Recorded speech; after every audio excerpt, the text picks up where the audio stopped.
message for this day, and I ask that you'll be with us. In Jesus' name we pray. Amen.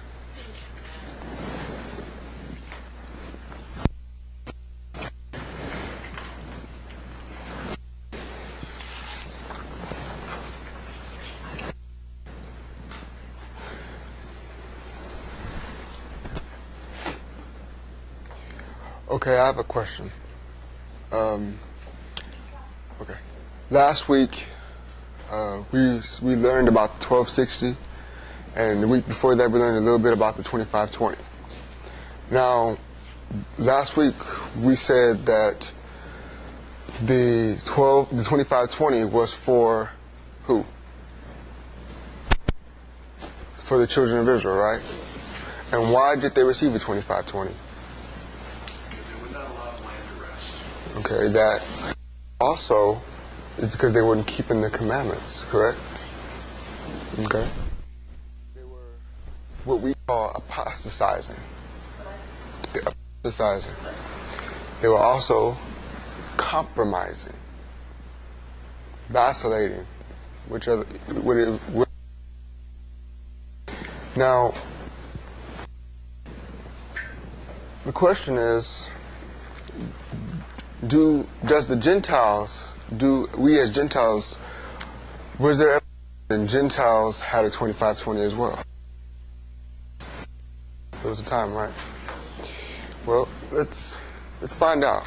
Okay, let's turn to Revelation chapter 8. Revelation chapter 8. We're going to look at the 7 trumpets. I want to see some of the history of the 7 trumpets, and we're also going to be looking at why the 7 trumpets. Now, this is one of my favorite subjects about Bible prophecy because of the history, that it has, and because of the information that it gives you.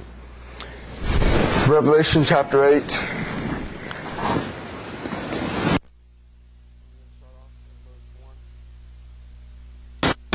Now, I've heard, before we read this, I'm going to just say this. I've heard some what the 7 trumpets is. Some people say that the 7 trumpets take place in the future and things like that. Well, I'm going to show you, before we get into the 7 trumpets themselves, I'm going to show you that the 7 trumpets take place prior to 1844. Okay? I'm going to show you that from the Bible right now. Revelation chapter 8, verse 1. And when he had opened the 7th seal, there was silence in heaven about the space of half an hour. And I saw the 7 angels which stood before God, and to them were given 7 trumpets. And another angel came and stood at the altar, having a golden censer, and there was given unto him much, what? Incense. Now, incense. Okay, Revelation, this is a symbolic book. Okay, so it must be understood symbolically. We have here an altar, we have a censer, and we have incense. We're going to keep reading. Just note that. That he should offer it with the prayers of all saints upon the golden altar, which was before the throne.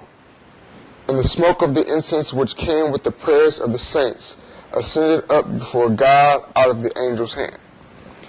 Now, I submit to you that this is in the holy place, okay? Because the altar of incense is in the holy place, and it's before the throne of God. When you go into the sanctuary, the altar of incense is before the Ark of the Covenant. So these trumpets are going to take place prior to Christ going into the most holy place. Let's look in verse 5.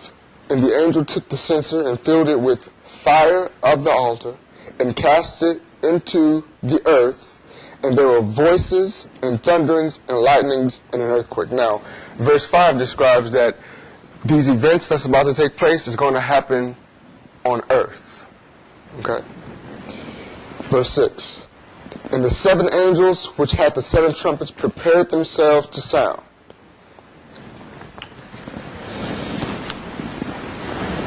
Okay. Sorry, I'm going ahead of myself. Revelation chapter 8, verse 7. the first angel sounded, and there followed hail and fire mingled with blood, and they were cast upon the earth, and the third part of trees was burnt up, and all green grass was burnt up. Okay? So Revelation 8:7 is the first trumpet. But it has some interesting symbolism. It says that there was hail and fire mingled with blood. But before that, it says that when the first angel sounded, there followed. So just to make something clear, that these particular trumpets, whatever the trumpet is, it's not the angel. Okay, it is it's the consequence of the trumpet blowing. It's the result of the trumpet blowing. It's not the trumpet itself. Okay. Revelation 8:7. The first angel sounded, and there followed hail and fire mingled with blood, and they were cast upon the earth, and the third part of trees was burnt up, and all green grass was burnt up. Okay. So the Bible gives us some interesting symbolism here. It says that the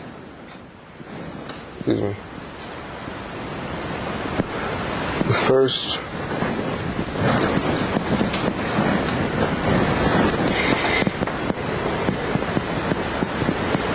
excuse my handwriting. First trumpet had hail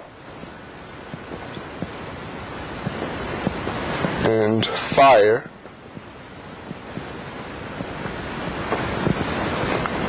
mingled with blood. Now again, the book of Revelation is a book of symbols, so it must be understood symbolically. Okay? Let's have some extracts from the book Daniel and Revelation.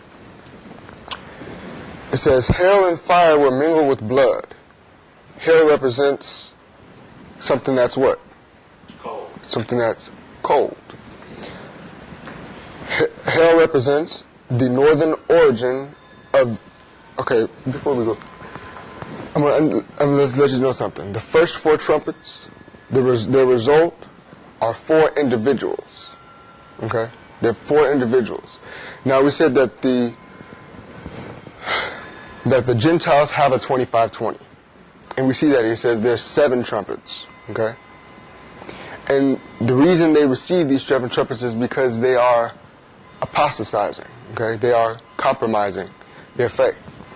Now, it says here, hail represents the northern origin of the invaders. Fire represents the destruction and conflagration of both cities and country by fire, and blood represents the terrible slaughter of the citizens of the empire by the bold and intrepid warriors known as Goths. The first trumpet, okay, and you can see that here. Well, it doesn't say that's the first trumpet, but it says here, the Visigoths. Those were one of the 10 kingdoms. The first trumpet is a man by the name of, or the result of the first trumpet was Alaric and the Goths. Okay? Now I want you to know something else.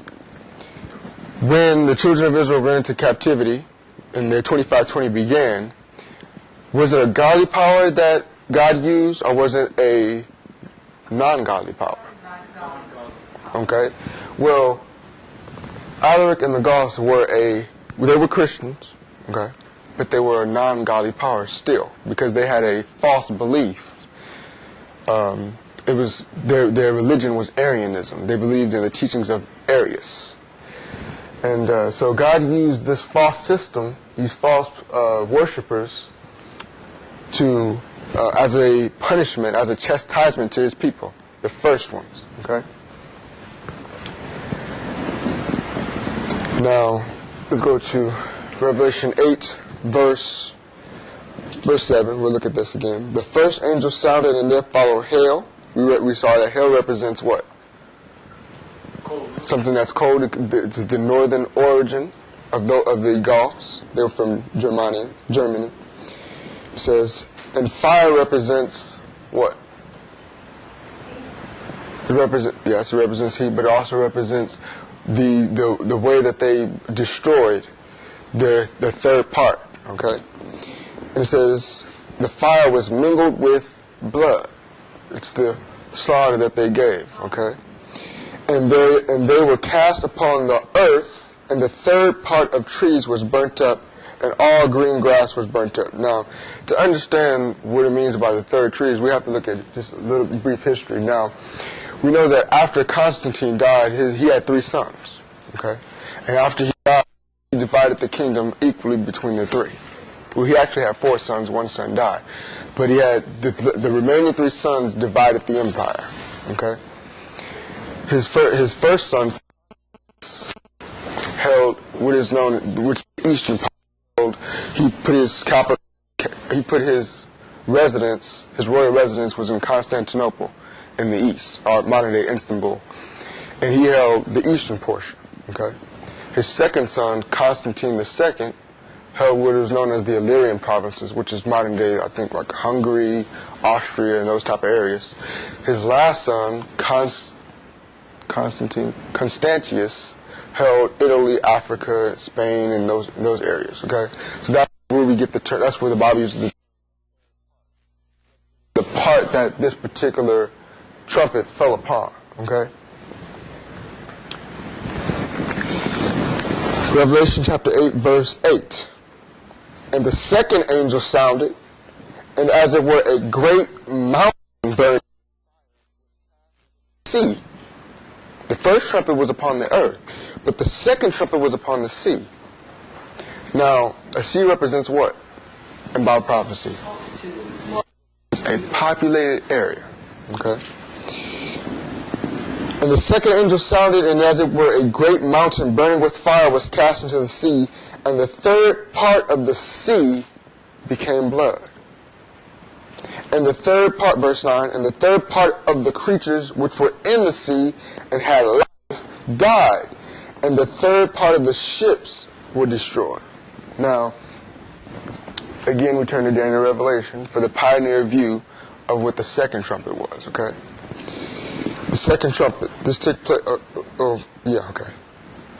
I just wanted to say that the first trumpet, to give you a time frame of what this was around, in the year 395, there was an emperor by the name of Theodosius. He died, okay? Just, let me go a little before that, just because it's hard to explain without that. And just prior to Theodosius' reign, there was an emperor by the name of Julian. He's known to the world as Julian the Apostate, okay? Because he was the first emperor after Constantine who rejected Christianity. He was Julian the Apostate. He was the first Julian.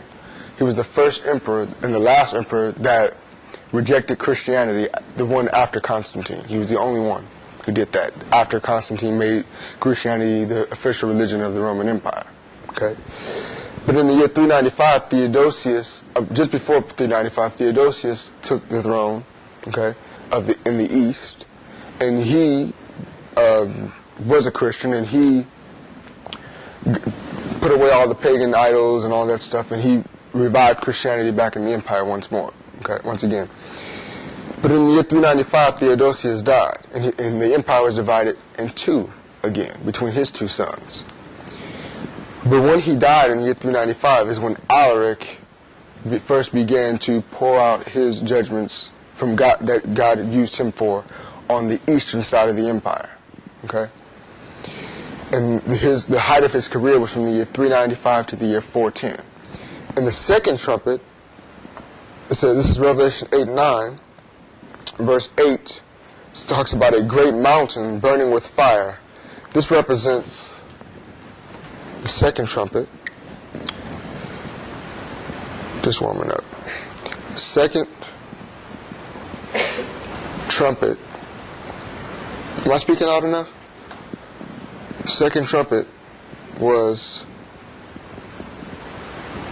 a great mountain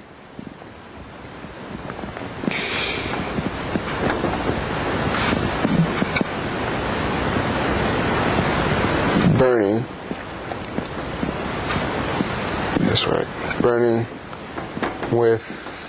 fire. Okay? And the pioneers recognized this as a man by the name of Genseric, or Geseric, however you want to pronounce it, Genseric, and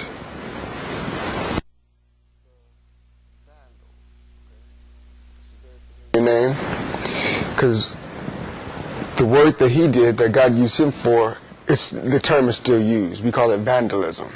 Okay?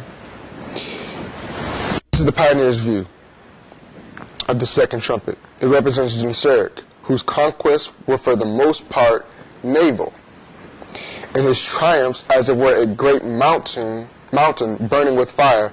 The second great invasion of the Roman Empire was that of Genseric and the Vandals. The Vandals destroyed the Roman fleet and the Roman navy. Okay, if you understand any history, you can look in Daniel, Revelation, and Uriah Smith gives the history of how this happened. The power to do their work on the Roman Empire, and they were actually the first to actually to siege and take Rome. They were the first barbarians to do so, and that's why it said that they were as a burning mountain, burning with fire, cast into the sea, because the way that they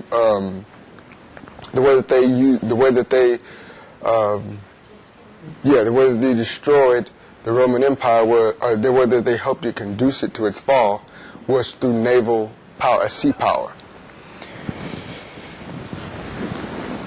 And then look in Revelation chapter 8, verse 11, verse 10.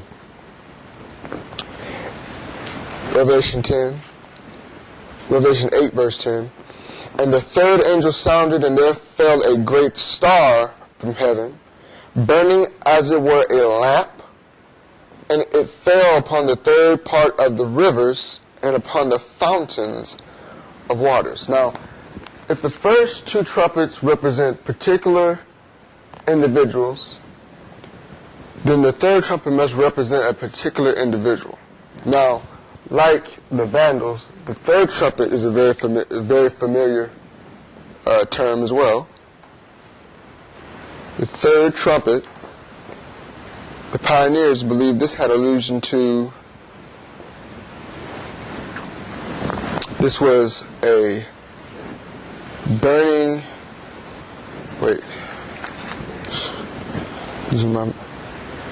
a burning lamp. Okay. My translation says torch, lamp, a star that fell. Okay. Now, again, this is not a godly power, as we can see, because it says that this star fell from heaven. Okay. Now, where else do we see that a star fell from heaven, or something fell from heaven? Lucifer, he fell from heaven. And we'll see this as we go throughout the seven trumpets. There's another star that falls from heaven as well. And it always, anytime something falls from heaven, it's an ungodly power. Okay? The pioneers believe this to be Attila the Hun. Okay? Now, these were the first Asiatic invaders of the Roman Empire, because they came from the east. They came from Russia, China, that area.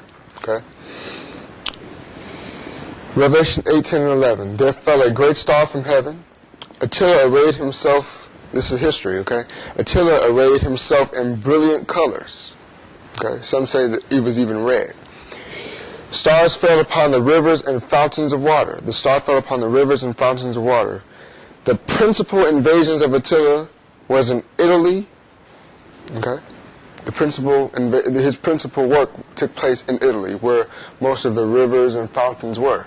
Okay, it says wormwood denotes bitter consequences. Wormwood. The Bible says in Revelation chapter 8 and verse 11, and the name of the star is called wormwood. And the third part of the waters became wormwood, and many men died of the waters because they were made bitter. Okay? Wormwood means bitter consequences. Okay? It says, let's see where I lost my place. Wormwood, bitter consequences. Was this really what took place? Were there bitter consequences when Attila invaded the Roman Empire? Yes, because it says that total extirpation and erasure are terms which best denote the calamities he afflicted. Attila called himself the scourge of God. Okay? Now, there's quite an interesting history behind that. There was the Bishop of Rome at the time, came to him when he was about to destroy Rome. The Bishop of Rome came to him, and now Attila was surrounded by his army, and they unstoppable. It was because of the Huns that the Chinese built the Great Wall of China. So they're unstoppable. Okay?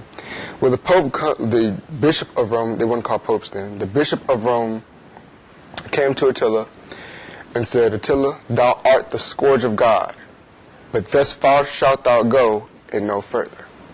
It's quite interesting that let's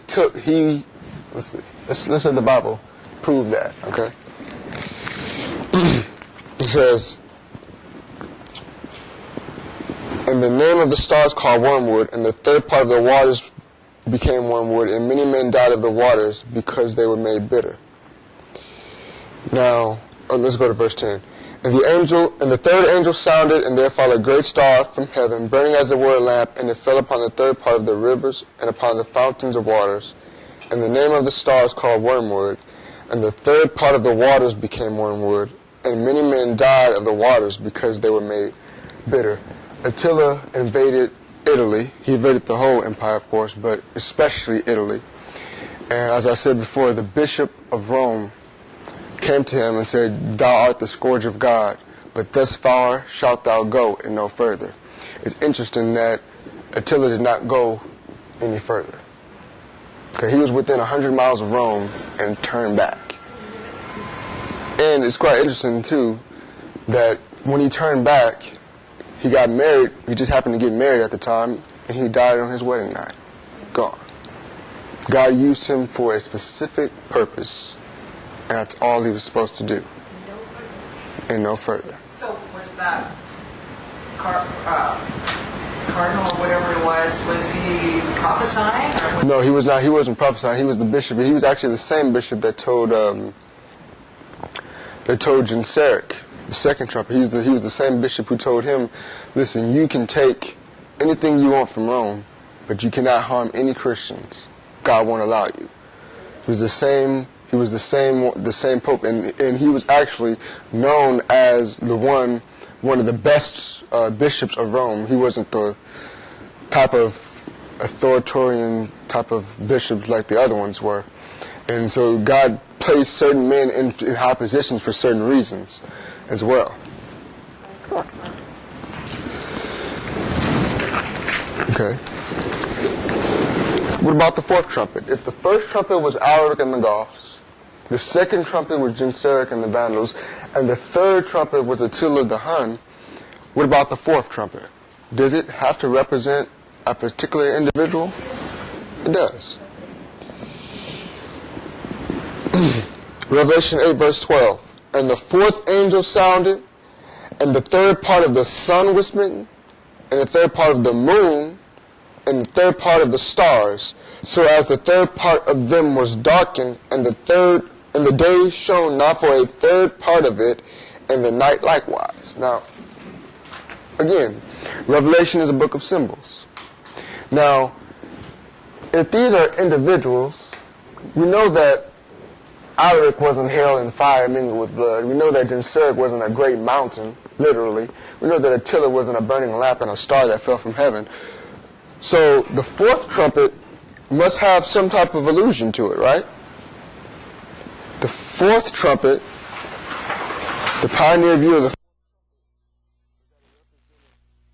this particular man by the name of Odo Acer. the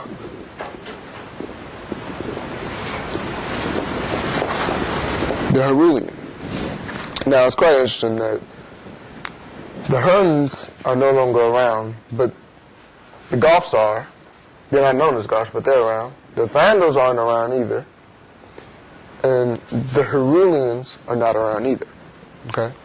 And just to do a little sidetrack, the reason they're not around is because, you see, these three were plucked up. Why? I told you that the Goths had a religion called Arianism.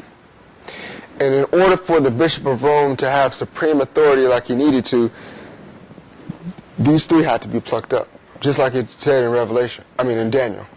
The three horns had to be plucked up for the little horn to exercise all the power that it needed to.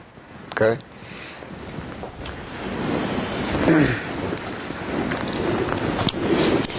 And the fourth angel sounded, and the third part of the sun was smitten, and the third part of the moon, and the third part of the stars, so as the third part of them was darkened, and the day shone not for a third part of it, and the night likewise. Now, we know, again, that Constantine divided his empire between his three sons, so it was three parts. But the third part, the sun was smitten, the moon, and the stars. What could that represent? Sun, moon, and stars. Well, the Romans, of course, were pagans. Okay? They were pagans. And the sun would have to represent, the sun, the moon, and the stars would have to represent the great luminaries of the Roman Empire. And who were they? They were the sun was the emperors, the moon was the consuls, and the stars was the Senate. That's right. Yep, it was the ancient government of the Roman Empire. The emperors was the sun, the consuls were the moon, and the Senate was the stars. Okay? And it says that the sun was smitten, and the moon, and the stars. How could that have taken place? Odysseus couldn't have done that. But then again, Revelation is a symbolic book. So this has a literal application to it, but it's spoken symbolically. Okay? Well, Odysseus was known as the first barbarian ruler over Italy. The kingdom of Italy. After the first three trumpets, the Western Empire was gone, practically. Okay? And by 476, if you can see that here, 476, the Heruli, it says 476 next to their name, because it was in the year 476 that there ceased to be any Roman emperors in the West. Okay? And there was no Roman emperors from 476 all the way to the year 800. There was a man by the name of Charles Martel, or Charlemagne, who became the first Holy Roman emperor. Okay? But from 476, there were no more emperors from the line of the old emperors. No more. Okay? Because the sun was smitten. The emperor, Romulus Augustus, was about 12 or 13 years old. Odysseus, instead of killing him, sent him into exile. And how was the moon smitten?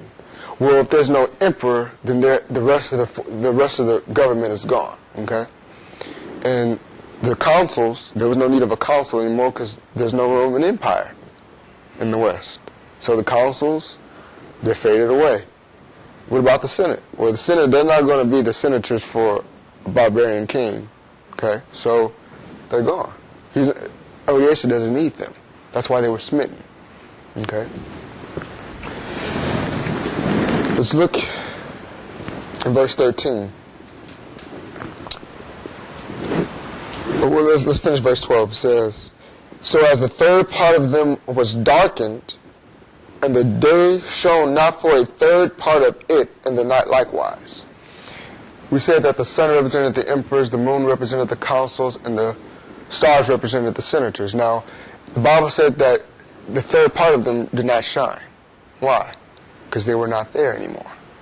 That's why. So, in the West, there was no Roman government in the West. Okay. Now, it's kind of tricky because there was still a Roman government in the West, but they didn't have the authority that they did as when the emperors were on the throne. Okay. They were not fully extinguished until after these three were plucked up by the Emperor Justinian. He was the one who got rid, he was a Greek emperor. He was actually a Greek. And he got rid of the Roman power in the West completely. He transferred everything from the West to the East. Okay? Now, we've completed the first 4 trumpets. All right? The first trumpet was Alaric and the Goths. The second one was Genseric and the Vandals. The third was Attila the Hun. And the fourth was Odoacer the Herulian. Okay? Now, these 4 trumpets got rid of the West. Okay? They got rid of the Roman side, the Western Empire, the Roman side of the empire. All right? I'm going to erase this so I can have space. Now, the 5th trumpet is a little interesting. These events really took place, but the 5th trumpet was more interesting. Because in verse 13 it says, in Revelation 8 verse 13, "And I beheld and heard an angel flying through the midst of heaven, saying with a loud voice, Woe, woe, woe to the inhabitants of the earth, by reason of the other voices of the trumpet of the 3 angels, which are yet to sound!" Exclamation point. Okay? And Revelation 8 ends. Alright? Revelation chapter 9. "And the 5th angel sounded, and I saw a star fall from where? Unto where?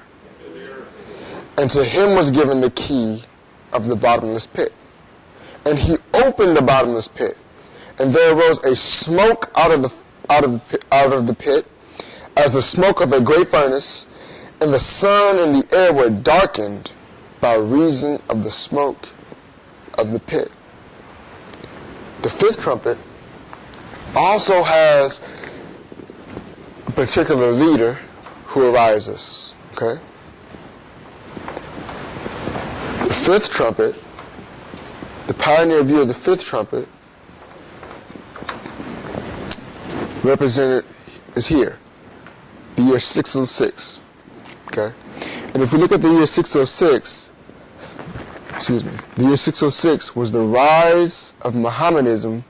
This power stood not up against the Prince of Princes because it was not in existence until this period.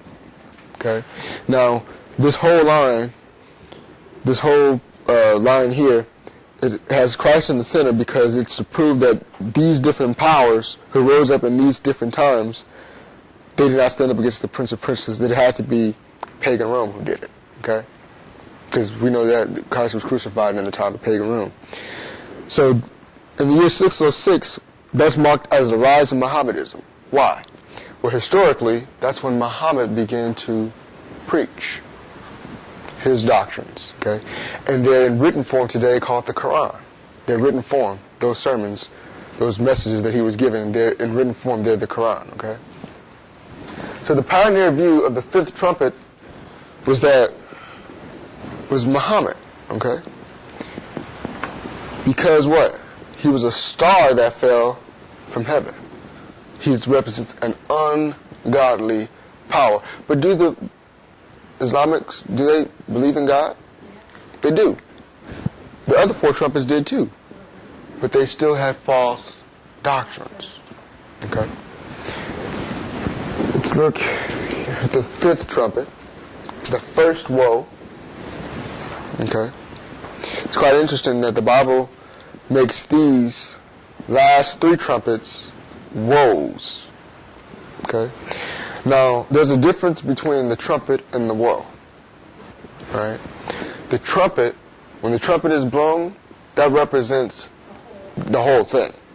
The woe is a specific time where it is at its peak. Okay? The 5th trumpet, a star falls from heaven. This is the history behind this. Constantinople, the Eastern Rome, was the capital of the Eastern Empire, was besieged for the first time by Chosroes II, the king of Persia. Okay. In the year 606, Muhammad began to preach. But history says that Chosroes II, the king of Persia, and the emperors of the East, the West is gone, the emperors of the East had war. Okay? They were having war. Now, there was an emperor who arose. His name was Heracles. And he eventually defeated Chosroes, the king of Persia, at the Battle of Nineveh. History, I had this stuff on Google. I did it. And it says, Heracles, the emperor of Constantinople, invaded Persia. At the Battle of Nineveh was fought. The Persians were defeated, and Chosroes was murdered in the year 628. Okay? But also, the Bible says in Revelation chapter 9, verse 1, that when the star fell from heaven, unto him was given the key to the bottomless pit. Now, the pioneer view of this was that Chosroes was the key. Okay? How could Chosroes have been the key? Well, if you look at this, history is quite interesting that once he was defeated, see, Muhammad was rising in Arabia, okay? But Muhammad and his followers, they were not strong enough to take on the Persian Empire or the Roman Empire.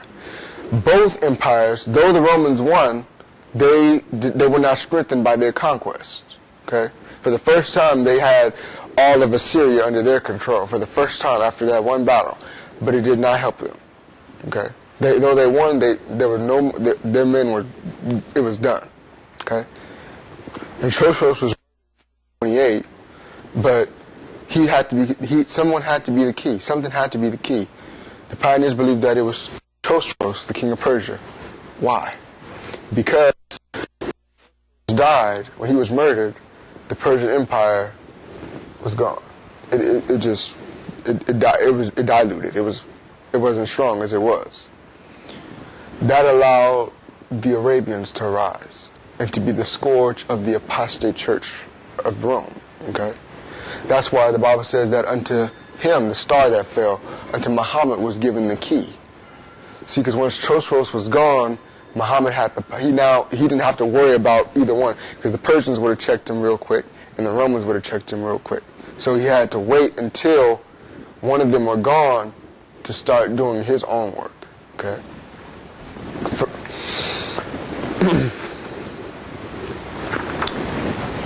It says Chosroes was murdered in 628, and by the year 629, the Mohammedans were conquering Arabia and the East, and the first war between the Romans and Muhammad took place.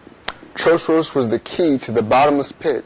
His death meant that Muhammad could now make war with the Romans. But what is the bottomless pit being open? What does that represent?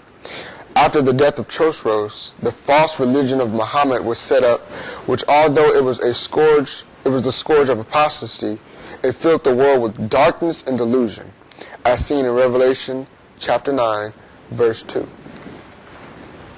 Revelation chapter 9, verse 2. And he opened the bottomless pit, and there arose a smoke out of the pit, as the smoke of a great furnace, and the sun and the air were darkened by reason of the smoke of the pit. Now, again, Revelation is a book of symbols. What would the sun represent? No, it wouldn't represent the emperors at this time. Okay? The sun would represent Christ, the Son of Righteousness, the S-U-N, Son of Righteousness. Okay? The air would represent what? It would represent the whole. So this religion, this particular religion, when the bottomless pit opened and the smoke arose out of this pit, the smoke of a great furnace, the sun and the air were darkened. Now, why this particular religion, why is it a false religion? Because it believes that Christ is not divine. Okay, so the sun was darkened. Christ is not divine. He doesn't have divinity. God has no sons. Yeah, that's what they believe. Yeah, Allah didn't have a son, right? But that was in Revelation. Chapter 9. Yeah, Revelation chapter 9, verse 2. And then it says, and the sun and the air was darkened by reason of the smoke of the pit. In verse 3, and there came out of the smoke locusts upon the earth, and unto them was given power as the scorpions of the earth have power. Let's look at this. Here's a question. How long was this trumpet woe to have effect? And we're going to look at that in just a minute. But it says that these locusts were going to have power. They were like scorpions. They were going to have power. All right? Let's go to the book of Isaiah. The book of Isaiah chapter 9. We're going to look at these scorpions for a moment.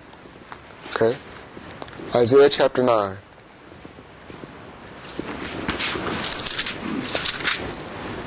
Isaiah chapter 9 and verse 15. When you have it, amen? Amen. Okay. Isaiah chapter 9 verse 15. The ancient and honorable, he is the head. And the prophet that teacheth lies, he is the what? Now, Revelation says that the scorpions, they have power, and their power is where? In their tails. Okay? Now, it says that the prophet that teacheth lies, he's the tail. Okay? So whatever this scorpion power is, it's a prophet that teacheth lies. Okay?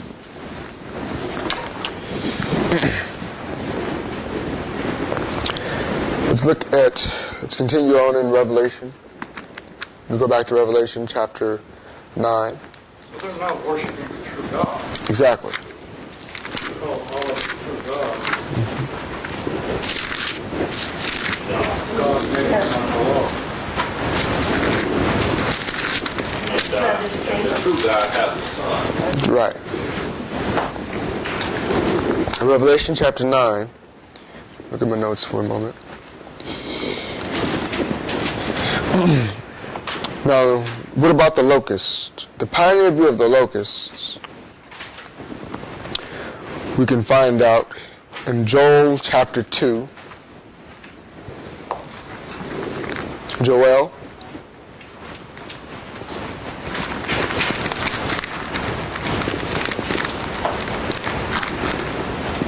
I'm going the wrong way.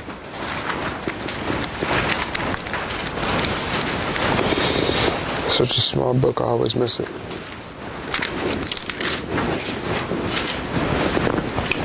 Joel chapter 2. And let's look at verse 3, 4, verse 3 and 4 and 5. When you have it, amen. Joel chapter 2, verse 3, 4, and 5. A fire devoureth before them, and behind them a flame burneth. As the garden of Eden before them, and behind them a desolate wilderness. Yea, and nothing. The appearance of them is as the appearance of horses, and as horsemen, so shall they run. Like the noise of chariots on the top of mountains, shall they leap, like the noise of a flame of fire that devoureth the stubble, as a strong people set in battle array. Now, does Revelation give this type of wording? If we go back to Revelation chapter 9, and we continue reading, and we're going to look at the pioneer view of this. Revelation chapter 9, we saw that the scorpions has reference to the prophet that teacheth lies, but the locusts represent swiftness. Okay? Now, historically, it was this particular religion, the Arabic Islamic people, they had swiftness. Now, the Romans, their military power was usually infantry, okay, mostly. But the Islamics, their particular, the Mohammedans I should say, and the Saracens, their mode of warfare was horses. Completely horses. Okay? So just imagine the Roman, if they were equal, which the Romans were always outdone, so to say, I don't know, 50,000 Romans on foot compared to 50,000 Arabs on horse. Who do you think will win? Okay. So, let's continue looking at this. In verse 4, Revelation chapter 9, verse 4. And it was commanded them that they should not hurt the grass of the earth, neither any green thing, neither any tree, but only those men which have not the seal of God in their foreheads. And to them it was given that they should not kill them, but that they should be tormented 5 months. And their torment was as the torment of a scorpion when he striketh a man. Now, how long is 5 months? Again, the book of Revelation is symbolic, but it must be understood literally. When you take the symbolism, you have to transfer it over to a literal side, so then we can understand it. Let's look at this.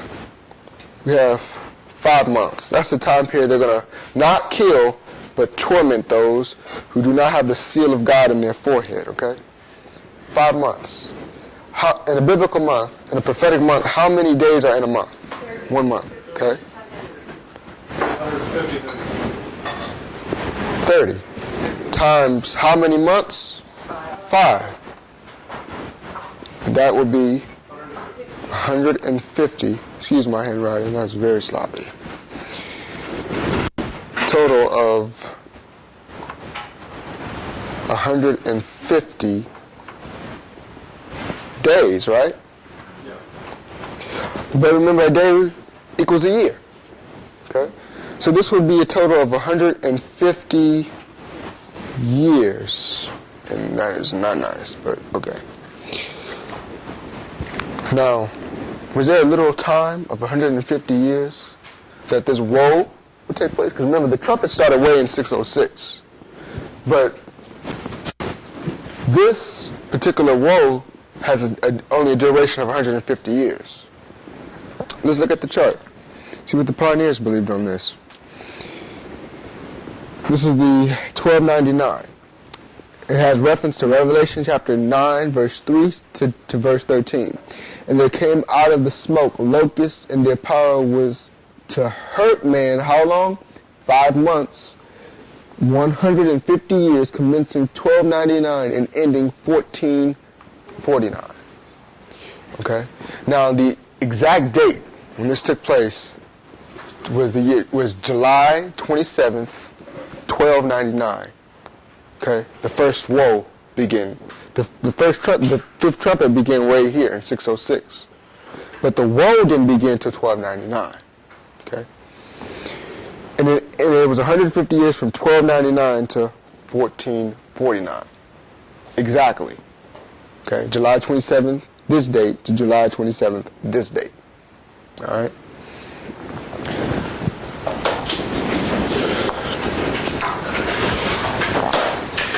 Let's see. Let's look at the sixth trumpet.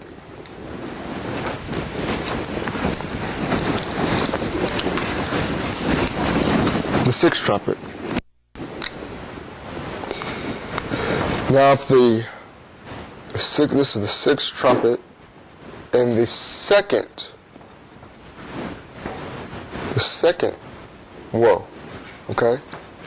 Now, if the fifth trumpet began in 1290, the fifth trumpet began in 606, but the first woe began in 1299, and it ended in 1449. When did the sixth trumpet and the second woe begin? Revelation chapter 9, verse 13 to verse 20. The sixth trumpet begins to sound. the 1290 years. Wait, no, that goes to that, something else. It says, Revelation chapter 9, 32 verse 20, the sixth trumpet begins to sound. Okay? So the sixth trumpet begins when? And it begins July 27th, 1449. Alright? That's when the sixth trumpet begins.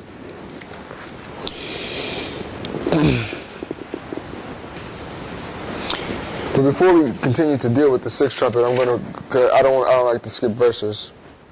I'm going to look at verse 6. And in those days shall men seek death, in the days of the fifth trumpet, the first woe. In those days shall men seek death, and shall not find it, and shall desire to die, and death shall flee from them. Why aren't they able to die? Because the fifth trumpet, they were restrained. They were only able to hurt. They were not able to kill. Remember, the Bible said that not that they should kill, but that they should hurt and torment men for 5 months. Okay? And this verse 6 had a little. Historians say that the people, because of the swiftness, the Arabs were known for when they would come into the Roman territory, they would devastate everything. People would want to die because everything that they held dear could be lost like that. Because they would come and then they would go. Come in, sweep everything away, and then leave and gone. Okay? And the shapes, verse 7, and the shapes of the locusts were like unto horses prepared unto battle, and on their heads were as it were crowns like gold, and their faces were as the faces of men, and they had hair as the hair of women, and their teeth were as the teeth of lions. Okay. Let's go to Joel chapter 1. Joel chapter 1.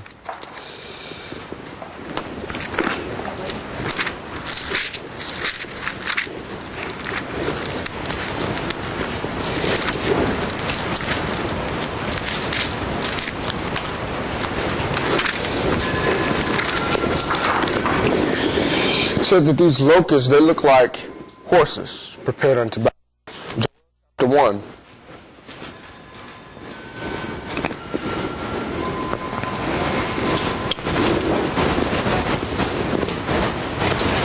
And verse 5. We'll start in verse 5. Joel chapter 1 and verse 5. And when you have it, amen.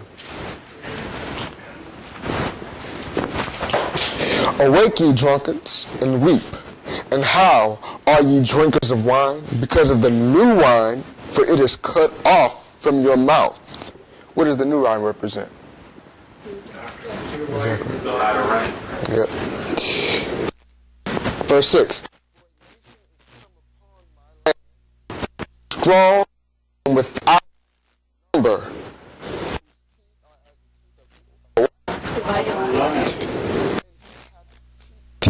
Of a great lion.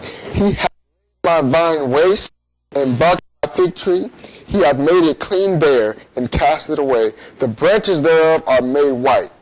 Lament like a virgin girded with her youth. The meat offering and the drink offering is cut off from the house of the Lord. The priests, the Lord's ministers mourn. The lamb mourneth, for the corn is wasted. The new wine is dried up. The oil languisheth. Be ye ashamed, O ye husbandmen. How, O ye vine dressers? For the wheat and for the barley, because the harvest of the field is perished. The vine is dried up, and the fig tree languisheth, and the pomegranate tree, and the palm tree also, and the apple tree, even all the trees are withered, because joy is withered away from the sun. Gird yourselves. How ye ministers, ye ministers of my God, for the meat offering and the drink offering is withholden from the house of your God. It's I don't want to read the whole thing.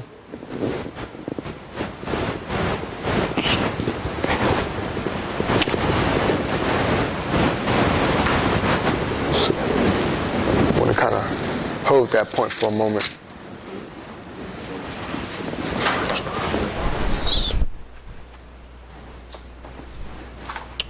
We see here in Joel chapter 1 that a lot of things, okay, and they're happening to the people of God because God said, this is my land. So it's happening in God's land. It's happening to God's people. But he says, how? You vine dressers and husbandmen. Why? Why? Why are they languishing? Why has everything been destroyed? The third part of the trees has been burnt up. Okay? Everything is being destroyed. Okay? Let's continue to look. Let's go into the sixth trumpet. So this is making reference to Revelation 9, Yes, verse 8. Yeah. 9, 8. Yes. It says, and they had hair, let's look at Revelation 9, 8. And they had hair as the hair of women, and their teeth were as the teeth of lions. Now, the Arabians were known, unlike the Romans, they didn't cut their hair. Okay? They had long hair. And to the Romans, long hair was something that looked feminine. But it says that they have the teeth of lions, which represents that they're very masculine. But they look like women. Their hair is long, okay?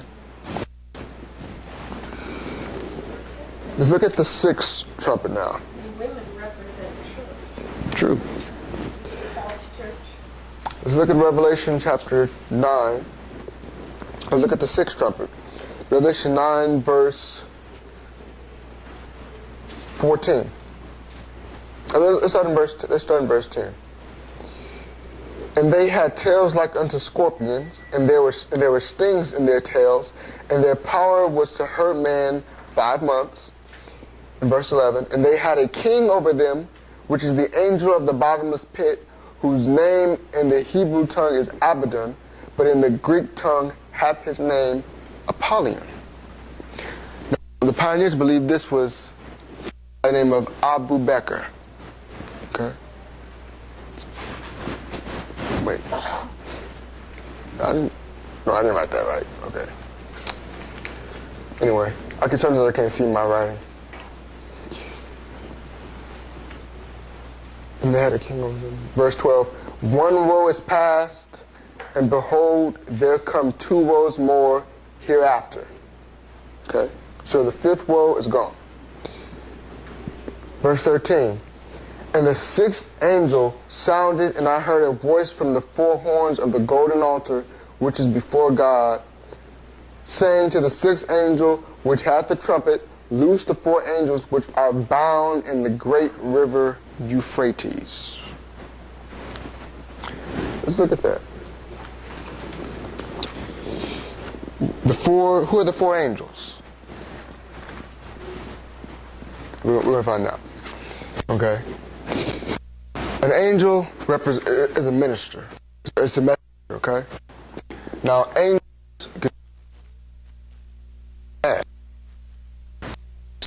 can be good or it can be bad. Now, if these angels are bound up, that means that they must not be good angels.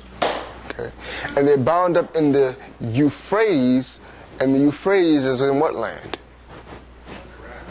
Exactly, it's in the land of Babylon.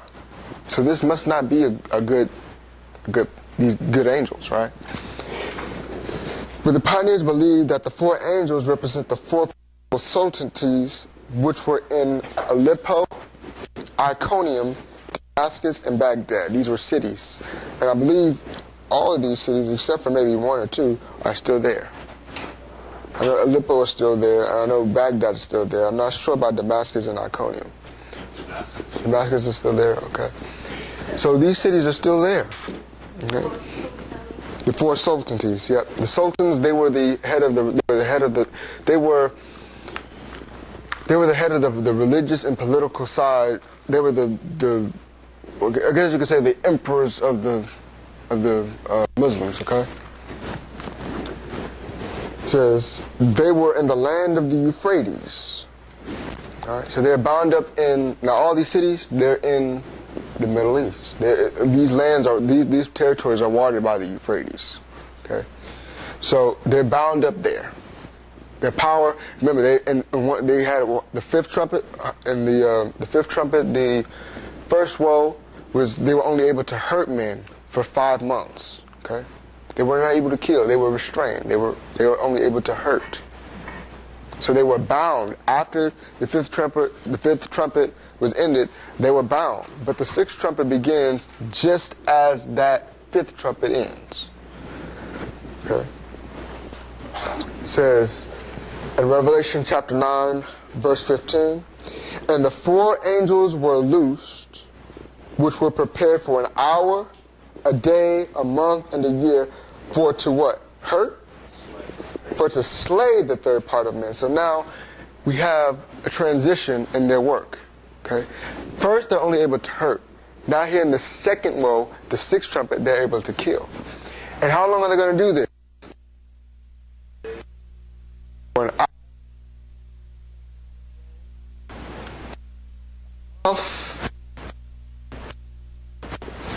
and a year. That's a lot of time, but it don't make no sense. But it does. But it's easier. See, when I first read this, I'll tell you a little story.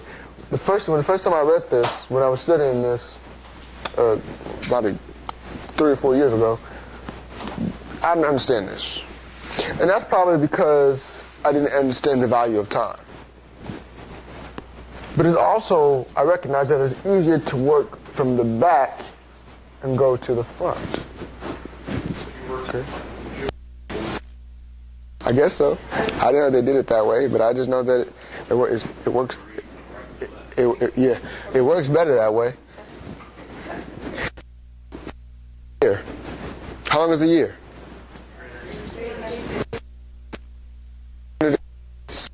days, 360 years. This is prophecy, okay? 360 years. How long is a month? Okay, 30 days. Years. What about a day? That would be 1 day, but it also would represent 1 year. Okay? An hour.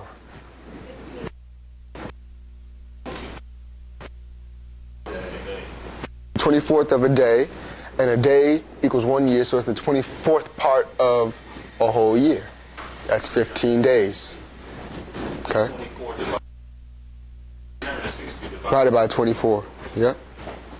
So that would be an hour would represent, let me make that easy, represent 4th part of a day / year, which would be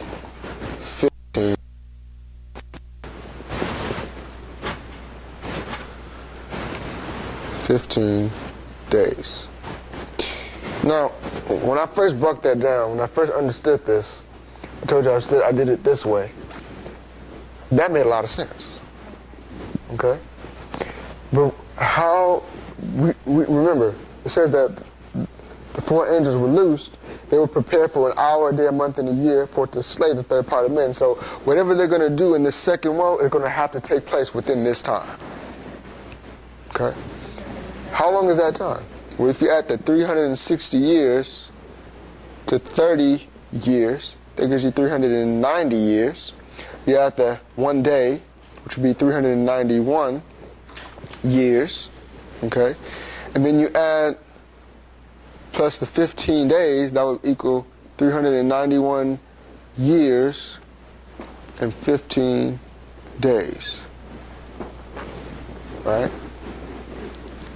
Now, was there ever such an occurrence? Is there 391 years and 15 days time period? Well, remember the 5th trumpet began July 27th, 1299. And it ended exactly in the 6th trumpet, July 27th, 49. Okay, 150-year period. Well, the 6th trumpet began on that day, but notice when you add 391 years and 15 days to this particular day here, July 1449, when you add 391 years and 15 days, you come to August 11th, 1840. Okay. Now, where do you get the August from? Well, July to July would be exactly only 391 years. When you add 15 days from July 27th, you come up with August 11th. Okay? That's where we get the day August 11th, 1840. That's when the mighty impetus was given to the message. Right? But let's see, everything that Sister White says has to be in the Bible, right? So let's see if she's correct on that. Okay? See that from the Bible. Verse 16, and the number of the army of the horsemen were 200,000 thousands, and the number of them. And thus I saw the horses in the vision, and them that sat on them having breastplates of fire, and of jacinth, and brimstone, and the heads of the horses were as the heads of lions, and out of their mouths issued fire and smoke and brimstone. By these three was the third part of men killed, by the fire, and by the smoke, and by the brimstone, which issued out of their mouths. Okay? Now, this has a literal fulfillment, a very historic fulfillment. If you look here, the first woe, you just see the man on the horse with the spear. Okay? But the second woe has something different here. Okay? Has smoke. Why? Because it's a fact in history, the Arabians, they were the first ones to use gunpowder on horseback. And by that time, by 1449, it had just came out. They had just started using mechanical weapons. Okay. Let's look at some more history on that. The breastplate in verse 17, the breastplate of fire. Fire means red. Okay. Jacinth is blue. Brimstone is yellow. These are predominantly the colors of the Turkish war uniform. Okay. The heads of the horses of lions, looks like lions, means strength and fierceness.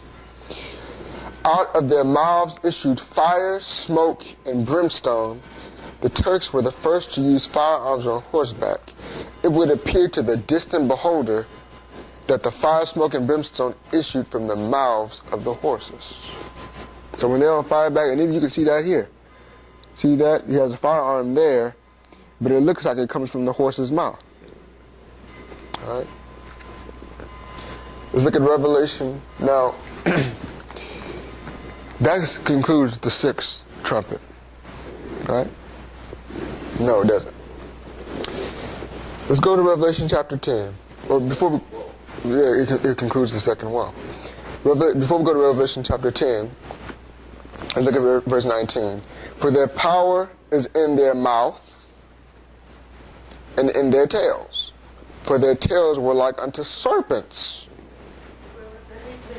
Verse 19. Revelation 9:19.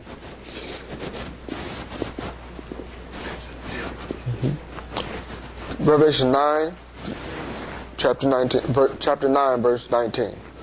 For their power is in their mouth and in their tails. For their tails, remember the prophet that speaketh lies, were like unto serpents. I remember another serpent in the Bible.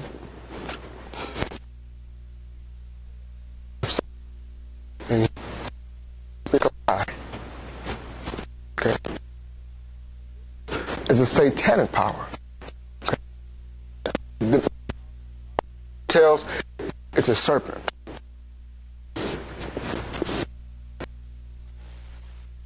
Head,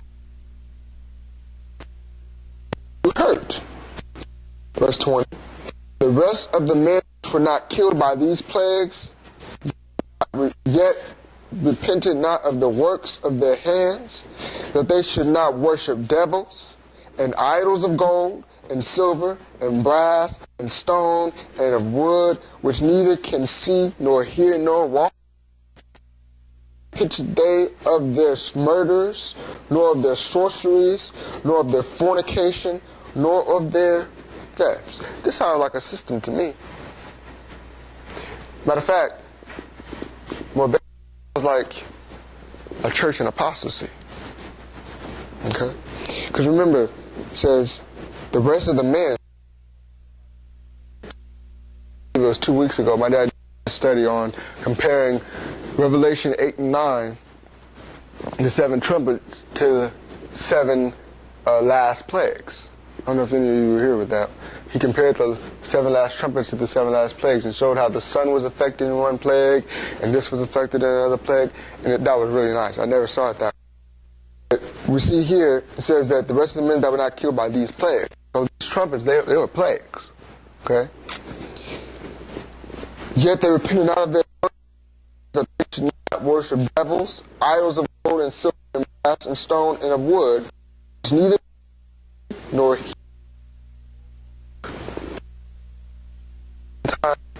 the time of the papal church. Okay? Because we're way here in 1449. Okay? So the papacy is well set up by now. Now, if these people who are being plagued with these trumpets, they worship devils, idols of gold and silver and brass, stone and wood. Yeah. Called icons. Icons and relics, things like that. Neither repented they of their murders, their sorceries, their fornication, or their thefts. Let me tell you something. That's not really the people whom God was aiming at. He was really aiming, I said it wasn't really the people whom God was aiming at. Because the people were in ignorance. It was the leadership. Okay? Because they were the ones who were the murderers and the sorcerers. They were the ones who bowed down to the idols of gold, silver, brass, and wood. They were the ones who committed fornication and who, it says thefts. Quite interesting.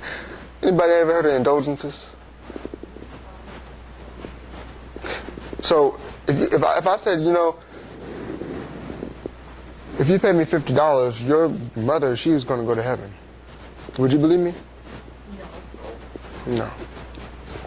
Why? Because you know. But they didn't know. Okay? That's how foolish it was. And when I read things like that in the Great Controversy, it sounds so silly. But yet, the people were kept in ignorance. That's why it's called the Dark Ages.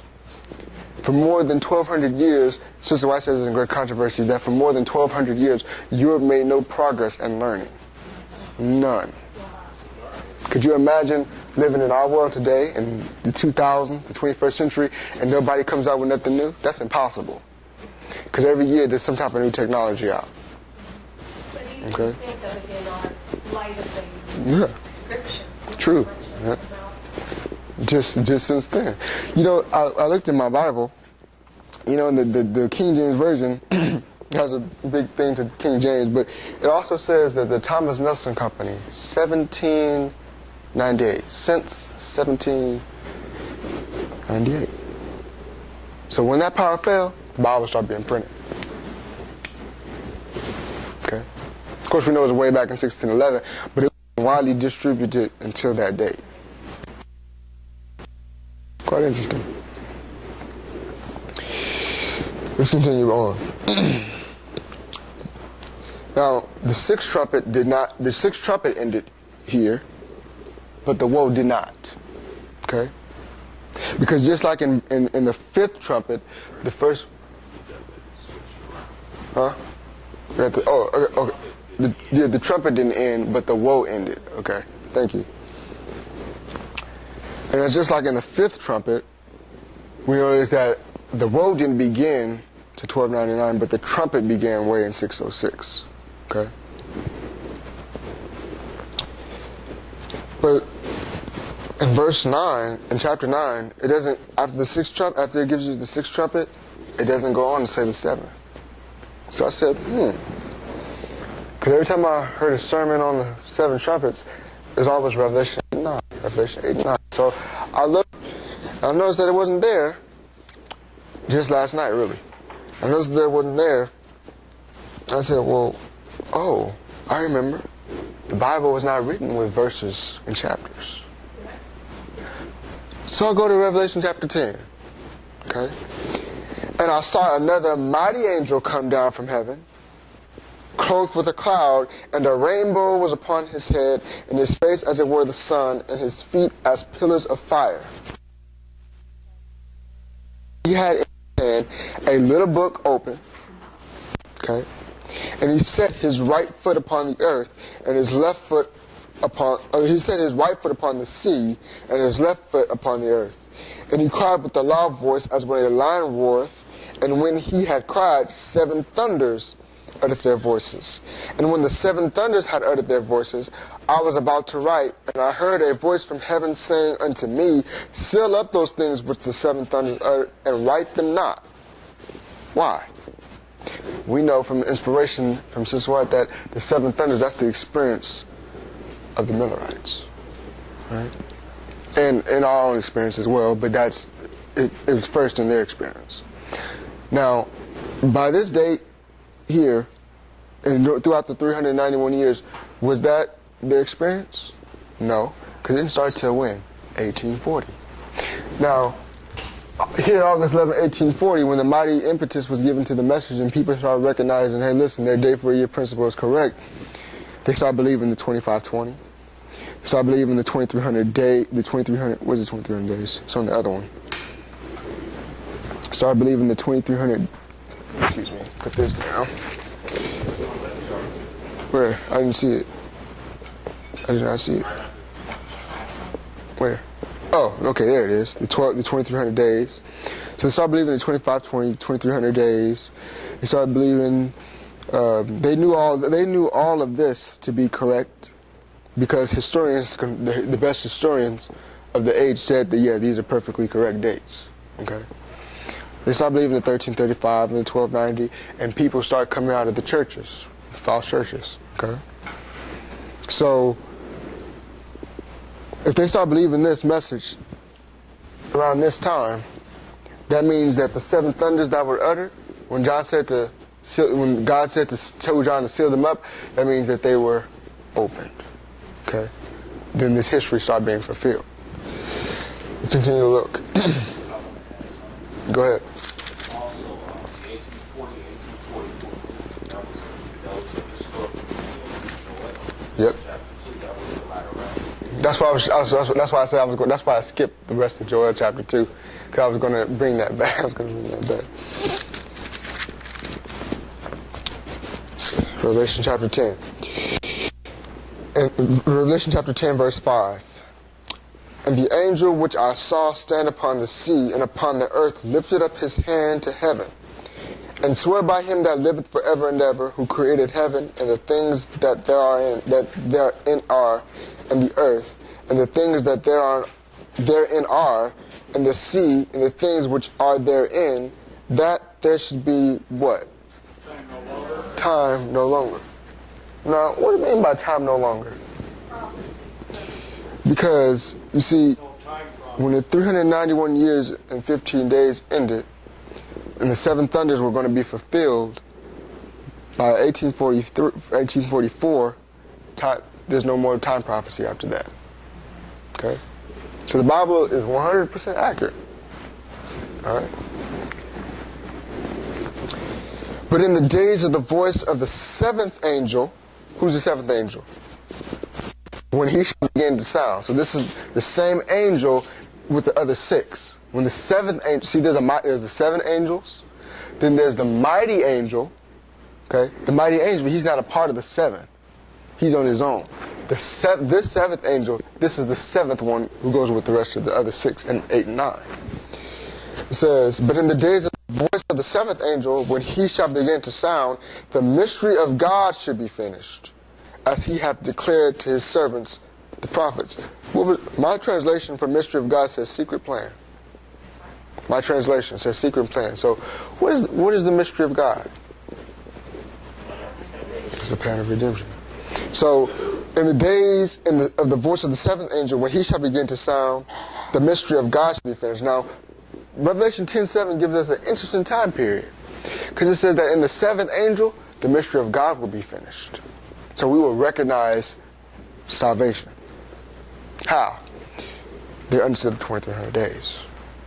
Okay, they recognize that Christ, they believe that Christ was going to come back in 1843 and then 1844, but then they got the right understanding just after that.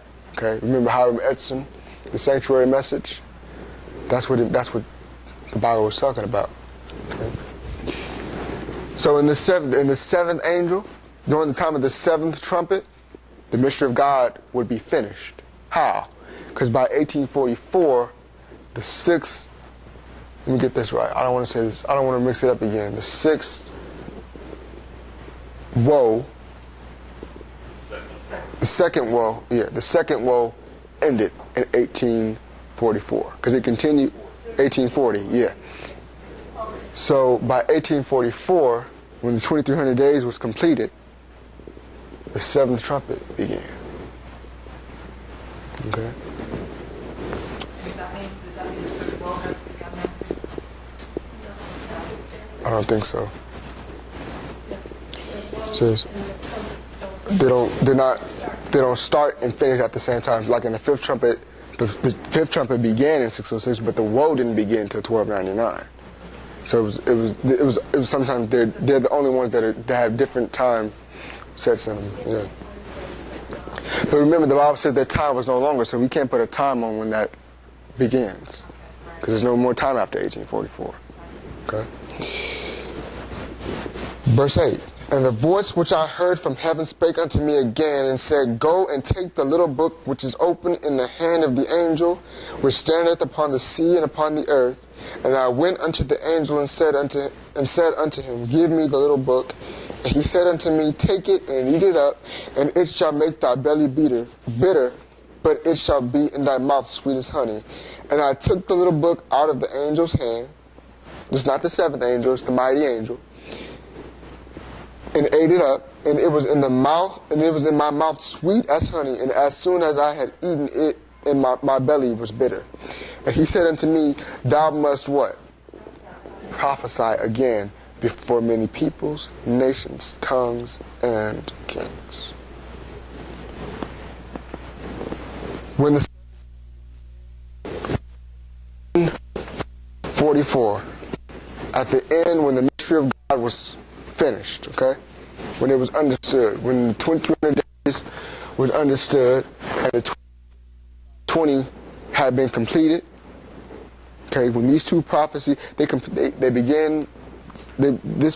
prophecy began here in 677. This one began down here in 457, okay? But they began at different times, but they end at the same time. All right? So when the 2520, when it was when it ended, and when the 2300 days ended, the mystery of God was fulfilled. It was done. Everybody understood the truth regarding how God was going to save his people, because Christ had moved from the holy place to the most holy place. And that gives us another clarification that the first four trumpets and the fifth trumpet and the sixth trumpet, they began in the holy place, because Christ didn't move into the most holy place till 1844. Okay. So if somebody tries to tell you that the trumpets begin in the future, just point them to Revelation chapter 8. Okay. You can point them to Revelation chapter 9 and Revelation chapter 10. Because all three of those chapters, they take these seven trumpets. It's quite interesting that the seven trumpets take us to the sanctuary. So this third woe, did that begin like after 9/11 now? I mean, we're into the We could say that, but go ahead. Revelation 11, verse 14 and 15. It brings into be the seventh trumpet and the third woe. So Revelation chapter 11. Yep. The seventh trumpet began October 20th, for Christ moved most holy place. And then it talks about the third woe coming quickly after that. And also, we can get a sort of understanding at that time because John talks about a little book. Now, we understood the 70 events, that the little book is Daniel 11, 40 through 45. So the events between that time, which we know takes place, Daniel 11, 40, that was 1989. So these events must take place just after Daniel 11, 40. They have to take place within that time period, between Daniel 11, 40 and Daniel 11, 45. Go ahead. Sister Cheryl, take a look at Revelation 11. Revelation 11, 19. 11. Now, if we read that together, and the temple of the Lord was opened in heaven. Kevin, and there was seen in his temple the ark of his testament, and there was lightning, and voices, and thunderings, and an earthquake, and great hail. Now, where do we find the Ark of His Testament? Holy place. So, in other words, this is just another biblical proof that here we are looking into the most holy. Everything else we've looked at has been in the holy place. Now we're looking into the most holy place. When did the day when did the Day of Atonement begin? October 22nd, 1844. But the morning of the Day of Atonement was, we began that as of September 11, 2001. Okay, that was the judgment. Correct. And I said this again. Okay, the point, Sister Maria, everything else has gone on before in the holy place. But we are talking, here Christ was, he moved from the holy place, or began to move from the holy place, into the most holy place, October 22nd, 1844. Now we are looking into the holy place. We're following him into the most holy place. And the day when he began his ministration in the most holy began in the night began October 22nd, 1844, because the night always precedes the day. But we began this when we began to understand where Christ is in his ministry right now. It's the seventh trumpet is just like the fifth one. The fifth trumpet began, like I said, like the pioneers believed, in 606. Okay, but the woe didn't begin to 1299. Likewise, with the seventh trumpet, it began in 1844, but the woe didn't begin to, well, we believe, September 11th. Okay. Yeah, September. Yeah. So that concludes our study on the seven trumpets. Yeah. Elaborate on the 9/11. That's one. How? Yeah, I always. All right, well, we know that the woes. Let's look at this. When we go to Revelation, Revelation chapter 10, verse 10. Revelation 10:10.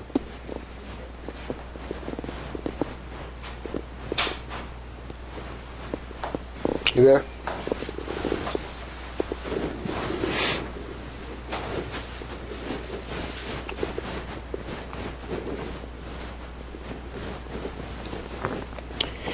Revelation chapter 10, verse 10.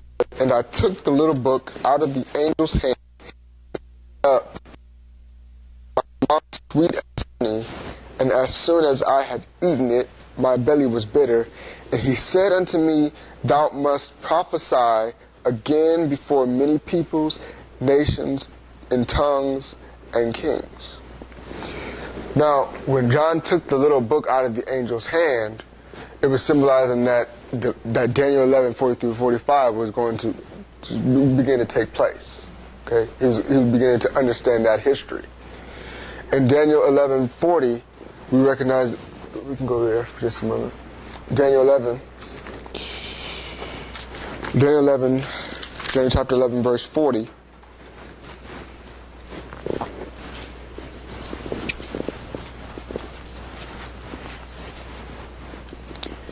When you have it, amen. It says, and at the time of the end shall the king of the south push at him, and the king of the north shall come against him like a whirlwind, with chariots and with horsemen and with many ships, and he shall enter into the countries and shall overflow and pass over. Now, first we got to go back to the 7 trumpets time period early, in the first 4 trumpets, okay? Because we understand that there was a king by the name of Clovis. Okay, there was a king by the name of Clovis who accepted Christianity in the year 496. Okay, he was the first pagan king to do so.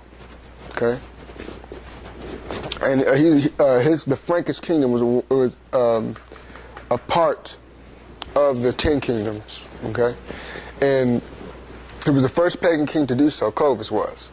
Now, in order for the papacy to begin to set itself up, it had to have a military arm. It had to. Well, in order for the papacy to take back over in Europe in this time, in order for the deadly wound to begin to be healed, in order for that to begin to happen, there had to be another Clovis. Okay, there had to be another Clovis. You had to have another king. You had to have another. Who was going to allow. Now, his military power to take care of that would be Ronald Reagan. That would be Ronald Reagan, and it's so interesting that, and I just found this out that in 1989 that took place. But when you go down to 1996, this is a real event. That's when, and Brother Campbell shared this with me. That's when the Pope actually went to France and he was celebrating 1,500 years of our eldest son. Clovis has been dead 1,500 years. Okay, so he wasn't celebrating Clovis. He was celebrating. He was really saying, as Brother Campbell said, that I have a new Clovis now. They wouldn't have had that victory if Clovis had intervened, because remember, Alaric and the Goths, they were a trumpet, and they were blowing on the empire. So you needed some help. Well, how did it happen? How did the first trumpet really end? Because if it represented Alaric, it had to end. Okay? Well, Clovis did it. Clovis, there was an actual battle, I forgot the name of it, but Clovis, his wife Clotilda was a Catholic. And she tried to get him to become a Catholic, but he wouldn't. However, in this particular battle between Alaric and the Goths, the Visigoths, and Clovis, the Franks, Clovis was about to be killed by Alaric when he prayed to God that if God would give him the battle, he would worship him. And according to history, he won the battle. And he actually fought in hand-to-hand combat with Alaric himself and killed him. That's how the first trumpet, I can see how that's how the first trumpet evaded. That's when the Visigoths lost their power. And the second trumpet really began to hammer on, because Alaric, Genseric, Attila, they all lived during the same time. Okay? They were all they were contemporary barbarians. They lived in the same time. However, the first trumpet really fell out of the picture, and the second trumpet really became the prominent situation between Rome and the barbarians after Alaric was killed by Clovis. Some sources say that Clovis actually killed Alaric himself in that battle. And that's when after he did that, the Goths saw that their leader was gone, and they, panicked and left. And that's how Clovis won the battle. And he became, a Catholic. He became a Catholic, and he was baptized and things like that. And that's when he became the right arm. That was in 496. That's when he became the eldest son of the church. He was the first of the barbarian kings, the very first to become a Catholic, and that was in the year 496. Okay, but the papacy wasn't set up. The taking away of the daily didn't take place in 508. Well, there was still other barbarian kings, right? Clovis is not the only one. There had to be other kings to give their power in order for there to be no more paganism, or affront, paganism, worshiping the idols and spirits and all that stuff. And the last of the 7 kings that remained, remember the 3 were plucked up by 538. So the 7 kings, there were still 10, okay? But the 7 kings who were in Europe, these 7 of these gave their power to the papacy. They lent their military and political power to the papacy. That's why Rome has never had its own army. Right. Even before the emperors, they didn't have their own army. They were always dependent on mercenaries. And Rome couldn't, Yeah, and with Ronald Reagan, uniting with exactly. That gave the Pope was just doing what all the other bishops before him did. Use somebody else's military power to accomplish his own We're ends. seeing history repeat itself. That's why Clovis is in 1500 later. first her laws, yeah. And that's why Clovis is so important when you're dealing with this history, because Clovis was he was the type to Ronald Reagan. He was to show that this was going to happen once, because once Clovis gave his power in 496, by 508 the daily was gone. Papacy was set up.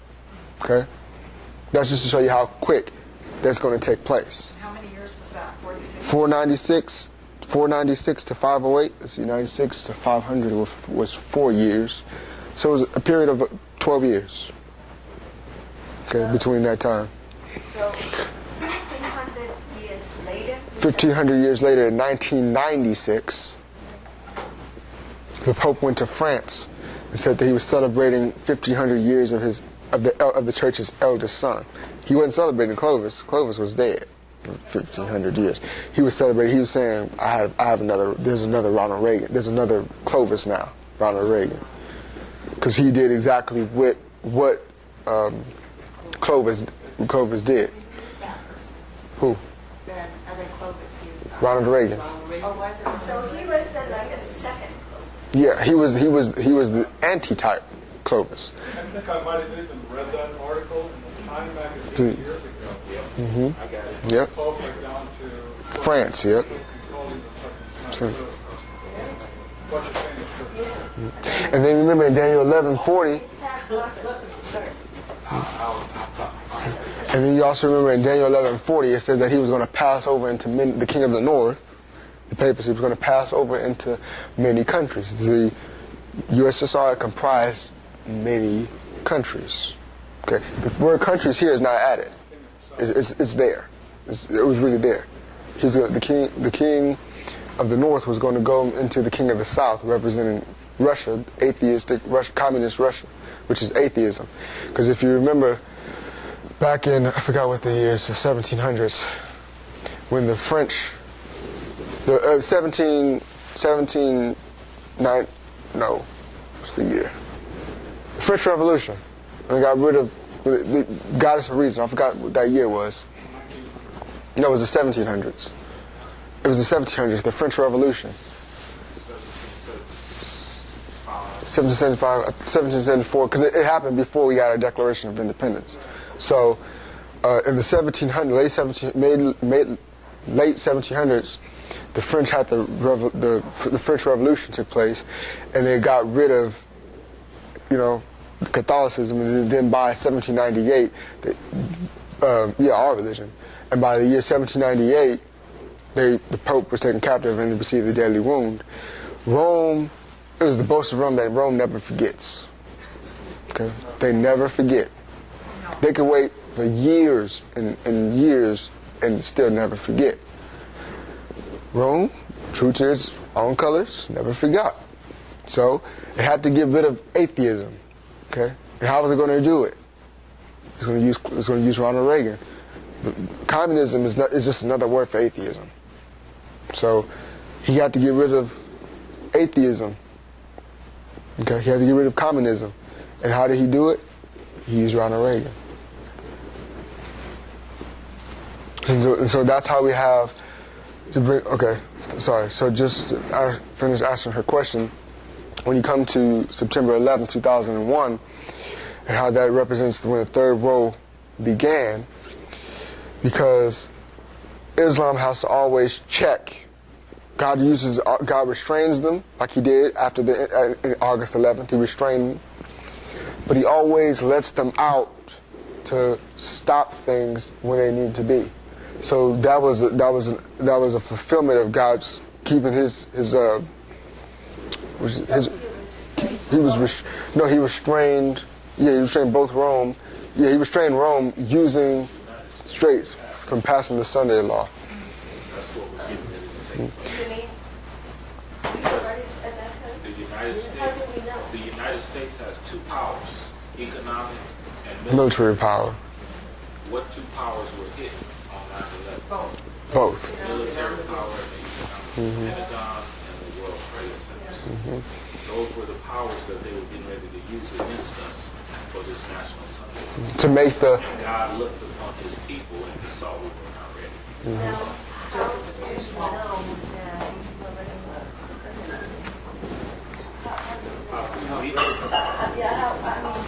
How do we know that they were ready to set it up? Because of those two powers were restrained. strain. The military power and the economic power. Revelation 13, verse 8, it talks about that no man will be able to buy or sell, and that if you don't sell the market of these, you're killed.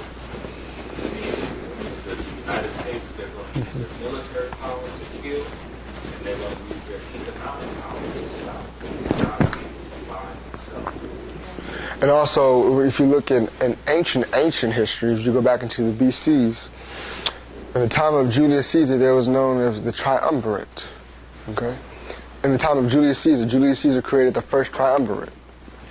And how did it, who were the men? It composed Caesar himself, Pompey, the general Pompey, and Marcus Crassus.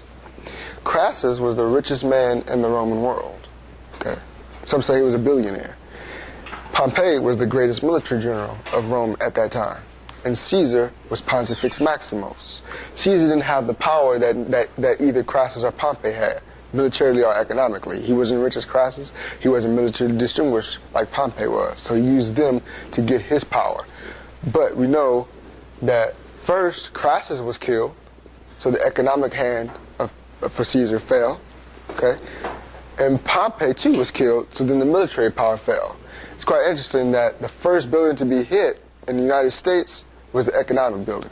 Then, moments after that, military fell. What happened to Caesar? He eventually fell too. Okay, he was assassinated. Go ahead.